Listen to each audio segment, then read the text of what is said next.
उत्तर प्रदेश के उन्नाव से एक बेहद अनोखा मामला सामने आया, जहां एक व्यक्ति ने जिंदा रहते ही अपनी 13वीं का भोज आयोजित कर डाला। गांव के लोगों और रिश्तेदारों को बकाया निमंत्रण देकर इस कार्यक्रम में बुलाया गया।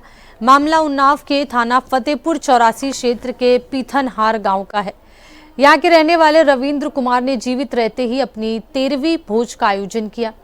रविंद्र कुमार का कहना है कि वे पिछले 40 वर्षों से सन्यासी जीवन जी रहे हैं और परिवार से अलग रहते हैं। उन्होंने बताया कि जिंदगी में कभी किसी का एहसान नहीं लिया, इसलिए मरने के बाद भी किसी पर बोझ नहीं बनना चाहते और इसी सोच के साथ उनके मन में अपनी 13वीं का भोज जीवित रहते आयोजित करने का विचार आया।